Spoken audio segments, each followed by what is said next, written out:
Dalam Kristus, Shalom. Perkenalkan saudara, nama saya Alvin. Saya tergabung di dalam persekutuan doa Immanuel. Dan saudara, senang berjumpa kembali dengan saudara semua. Tetapi sebelum kita masuk di dalam pewartaan, mari kita berdoa bersama-sama pada saat ini. Di dalam nama Bapa, Putra, dan Roh Kudus. Amin. Allah Bapa di dalam surga, kami mohon Tuhan, Engkau kuasai kami pribadi lepas pribadi. Biarlah sapaan-Mu sendiri yang boleh menyapa kami pribadi lepas pribadi.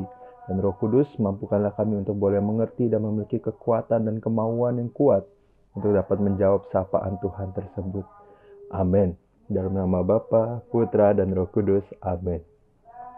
Saudara yang kasih dalam Kristus, sebelum memulai saya ingin memberikan satu sharing ya. Jadi dahulu sekali saudara, ketika saya baru pertama kali punya satu kendaraan begitu, dan kemudian saya ingin berpergian ke satu tempat yaitu Puncak bareng sama teman-teman saya.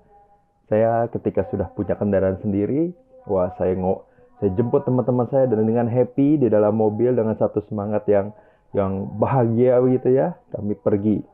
Dan kemudian saya punya satu pemahaman pada waktu itu adalah kalau saya mau ke Puncak itu cukup naik tol ya. Cukup naik tol dari Cawang lurus saja terus. Nanti lama-lama akan kelihatan pohon hijau dan kemudian akan kelihatan Puncak, arah Puncak begitu. Saudara, tetapi kenyataannya adalah karena saya begitu percaya diri, saya ngobrol di dalam mobil, tidak ada dari kami yang buka Google Maps, ya, tidak ada sama sekali. Dan kemudian yang terjadi adalah 1 jam berlalu, 2 jam berlalu, saya sampai di satu tempat yang tandus. Kiri kanannya itu kesannya tandus, gitu. Dan saudara tahu ternyata jawabannya adalah saya sampai ke Cikampek pada waktu itu. Dan saya kaget, kita putar balik pada akhirnya, dan akhirnya kita buka yang namanya Google Maps. Saudara yang kasih dalam Kristus, itu adalah satu gambaran bagaimana ketika kita sebagai manusia sangat mungkin memiliki satu pemikiran, pemahaman kita sendiri yang mungkin tidak sesuai dengan kebenaran. Dan pada waktu itu khususnya adalah salah di dalam memilih jalan menuju Puncak. Yang menjadi masalah adalah bagaimana jika kita, Anda dan saya pada saat ini memiliki permasalahan di dalam menanggapi kemauan Allah dalam hidup kita. Tentu kita tidak menginginkan terjadi ketika kita berhadapan muka dengan muka, kemudian Tuhan berkata, siapa engkau? Ya, mungkin kita pada saat itu sudah berjuang luar biasa, tetapi kemudian Tuhan berkata, siapa engkau? Tidak, tentu kita tidak menginginkan hal itu. Dan oleh sebab itu saudara, kesempatan kita pada saat ini berkumpul bersama, saya ingin mengajak kita semua untuk boleh berefleksi kembali, terutama ini bulan Desember. Merefleksi kembali apa sih kemauan Tuhan untuk Anda dan saya secara pribadi. Jika kita lihat di bulan Desember, saudara, bulan Desember ada sebuah bulan yang sangat erat kaitannya dengan Natal, kelahiran Yesus di dunia. Di dalam Matius diceritakan bahwa sebetulnya yang justru begitu antusias, begitu berjuang luar biasa mencari kelahiran Yesus itu sendiri, itu adalah orang-orang Majus, orang-orang ahli nujum, orang-orang ahli perbintangan, orang-orang yang mungkin bahkan tidak menyembah kepada Yahweh, Allah pada waktu itu. Menariknya adalah justru orang-orang yang hebat dalam penerjemahan, orang-orang Farisi yang sangat mengerti Taurat begitu, dan nubuat daripada nabi-nabi itu mereka tahu semua, tetapi toh tidak ada dari mereka yang sebegitu bersemangatnya, sebegitu mencari. Saudara, ini juga adalah satu gambaran kembali. Satu gambaran bagaimana jangan sampai Anda dan saya, kita semua pada saat ini memaknai kelahiran Yesus di bulan Desember hanya sebagai satu euforia. Karena mungkin itu bukan yang Yesus inginkan. Kita boleh mendekorasi luar biasa mungkin rumah kita dan kemudian penampilan kita. Kita bertemu Christmas dinner, apapun itu bagus, tidak masalah. Tetapi saya mengajak kita semua, mari kita berefleksi, apakah betul hanya itu yang Tuhan inginkan?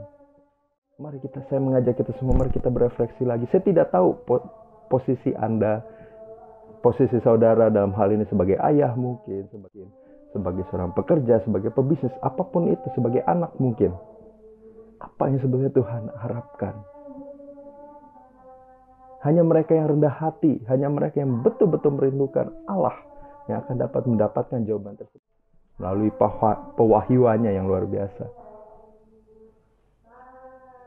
Dan bagi semua orang yang berusaha dan mengejar Yesus di dalam hidupnya, Yesus katakan di dalam Yohanes 10 ayat 10b, Di situ adalah Yesus hadir supaya mereka, Anda dan saya yang mau bertobat, yang mau mengejar Allah, boleh memiliki sebuah hidup dan hidup yang di dalam satu kelimpahan. Bukan hanya hidup yang cukup biasa-biasa saja, tetapi hidup dalam kelimpahan. Kelimpahan di sini bukan artinya harus kelimpahan materi, tetapi yang pasti adalah kelimpahan secara rohani. Ada kedamaian di sana, ada kebahagiaan, ada sukacita meskipun masalah tetap ada. Itulah kelimpahan. Dan ketika hal-hal baik tersebut ada di dalam diri kita, saudara, sangat besar kemungkinan dalam pekerjaan kita jadi lebih baik. Ya, karena penuh dengan semangat, penuh dengan harapan. Dengan cara kita berbicara dengan orang lain dan lain-lain, itu dapat membawa satu hal baik. Dan sangat-sangat mungkin segala sesuatu yang kita lakukan menjadi diberkati Tuhan. Yang artinya bahkan kelimpahan jasmani pun bisa saja diberikan oleh Tuhan. Tetapi kita tahu itu semuanya titipan. Dan yang menjadi masalah dari ini semua adalah ketika kita betul-betul mau mencari tahu kemauan Tuhan itu apa, dan kita mau melakukan kemauan Tuhan di dalam diri kita, ada satu penghalang yang besar. Penghalang ini adalah tidak lain diri kita sendiri. Kita tentu tahu di dalam firman, sering kali kita dengar bahwa jika Allah bersama dengan kita, siapa yang menjadi lawan kita? Saudara tahu firman di sana berkata seperti itu karena sebetulnya itu juga menggambarkan bagaimana kita jika bersama dengan Yesus mampu mengalahkan bahkan diri kita. Daud bertemu dengan Goliat itu adalah satu penggambaran iman di mana sesuatu yang lemah alias diriku melawan Goliat yang besar, yang kuat. Itu mungkin adalah keegoanku, itu adalah kesombonganku, itu adalah kebencianku, itu adalah dendamku, apapun itu, keterikatan akan dosa. Goliat yang besar itu dapat dikalahkan. Dan tentu Daud dapat memenangkan itu semua karena ada penyertaan Allah. Mudah, saudara? Jawabannya adalah tidak mudah. Mungkin, saudara? Jawabannya adalah mungkin jika bersama dengan Yesus.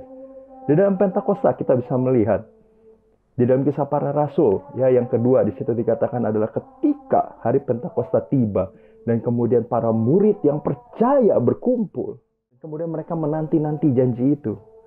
Jadi saudara bisa melihat bahwa ketika ada orang yang berkumpul, menanti, percaya, dan mau menjalankan kemauan Tuhan Yesus, Pentakosta dapat terjadi. Roh Kudus kemudian dapat dicurahkan kepada Anda dan saya. Tetapi yang menjadi penting adalah tujuan kita, motivasi hati kita harus jelas, harus clear. Saya butuh Roh Kudus supaya saya dapat menyenangkan hati Tuhan. Supaya saya tidak lagi menggunakan pemikiran saya pribadi dalam menyenangkan Tuhan. Meskipun begitu banyak masalah, tantangan tetap ada, tidak akan berubah. Mungkin bisa lebih berat, tetapi kita juga lebih kuat. Pasti. Petrus bisa kita lihat, dengan turunnya Roh Kudus itu tidak hanya kemampuan dia bicara, tidak hanya kemampuan dia ngomong depan umum, tetapi yang penting adalah pertobatan. Kita tahu 3 kali Petrus sampai menolak Tuhannya, Yesus ditolak. Tapi toh karena ada Roh Kudus setelah dari Pentakosta, kita lihat akhirnya Petrus sampai mati untuk Yesus. Dalam Kristus saya ingin memberikan kesaksian, saudara. Bagaimana sebetulnya dahulu saya adalah pribadi yang punya satu prinsip, satu pemahaman sendiri, dan saya sangat yakin dengan pemahaman saya. Saya bisa bahagia jika saya punya harta, tahta, dan kenikmatan. Itu adalah satu pemahaman saya pegang teguh. Dan saudara, saya kejar itu semua. Tetapi singkat cerita adalah saya mulai mendapatkan hal-hal tersebut di dalam kehidupan saya. Saya mulai mendapatkan penghargaan dari perusahaan saya, penghasilan saya mulai baik, dan lain-lain.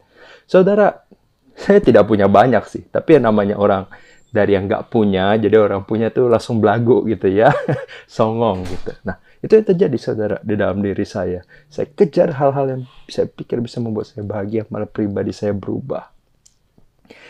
Tanpa Yesus malah keberhasilan yang saya miliki menjadi satu buah kesombongan. Di dalam rumah hubungan saya dengan keluarga semakin buruk. Saya punya satu luka batin dengan keluarga saya, tetapi toh ketika saya berhasil malah makin buruk. Jadi tidak ada perbaikan di sana. Dan kemudian yang terjadi adalah justru di luar rumah saya menjadi pribadi yang disukai. Tetapi seringkali Di belakang orang tersebut malah justru saya sering ya mungkin membicarakan hal negatif dan lain-lain. Jadi saya jadi pribadi yang munafik seperti itu. Saudara, singkat cerita, ketika saya dapatkan itu semua, saya pun tidak bisa berbahagia. Saya pun tidak dapat merasakan cukup. Sampai pada satu titik di mana saya mendapatkan satu permasalahan, ya, performance saya mulai turun dan saya mulai ketakutan. Bagaimana ini kalau saya tidak berhasil mendapatkan penghargaan lagi dari orang lain? Ada ketakutan di situ. Bagaimana kalau bahkan hal-hal yang seringkali saya tutupi ketahuan, karena di dalam mencapai satu penghargaan tersebut ada banyak hal ya yang seharusnya tidak dilakukan tetapi saya terus lakukan begitu. Ada ketidaktenangan dalam diri ini sampai akhirnya saya dengar tentang seminar hidup dalam Roh Kudus.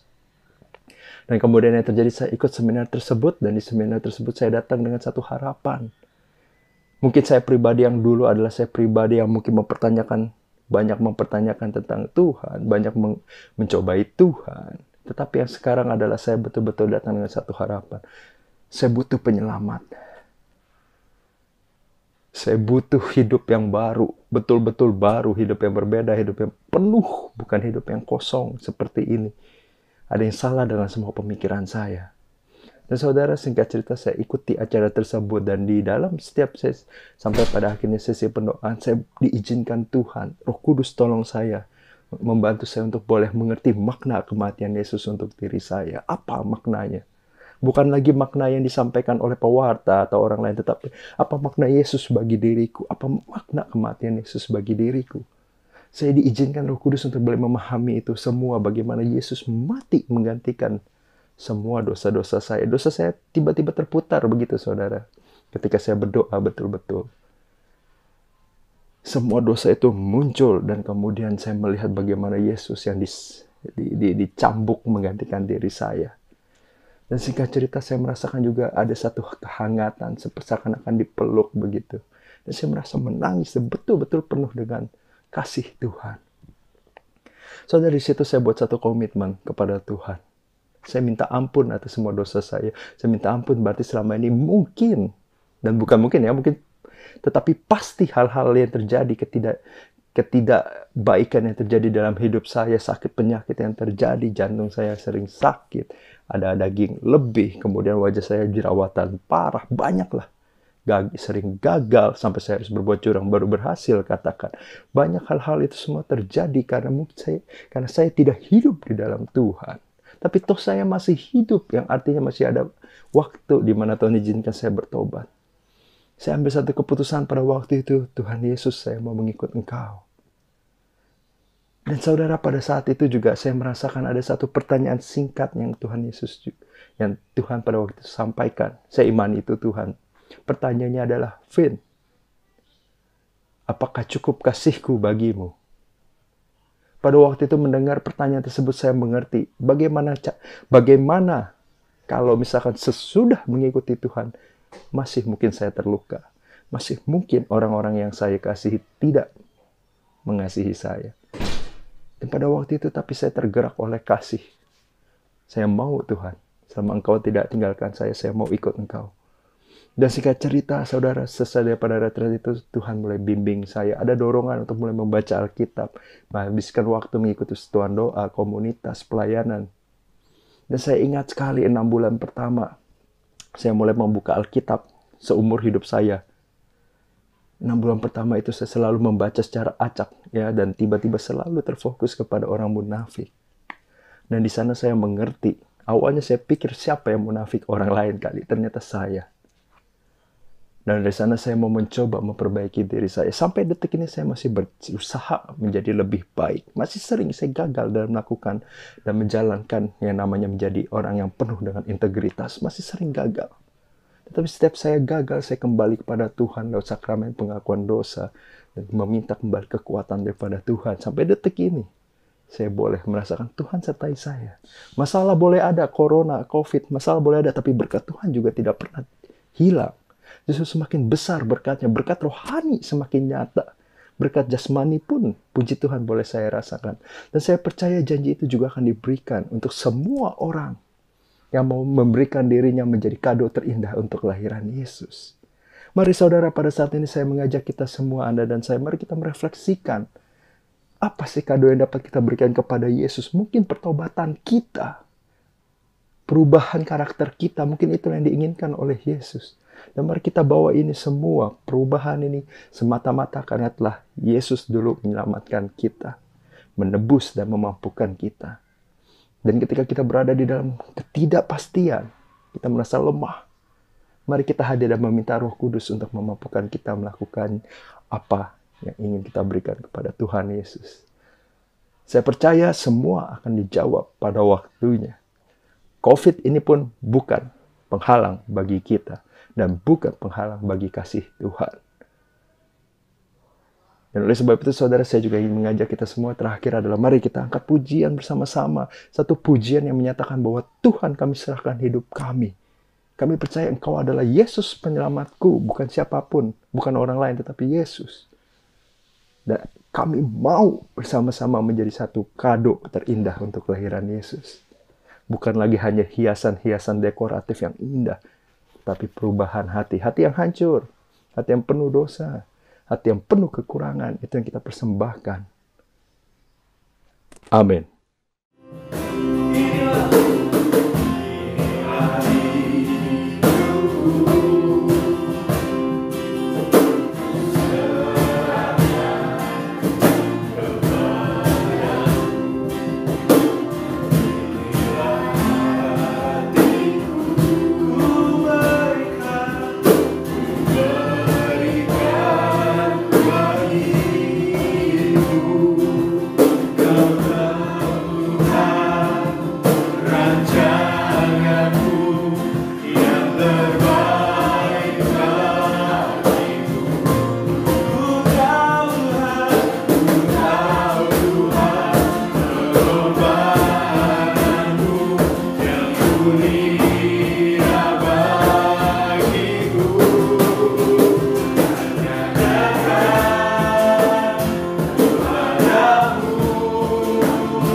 Ku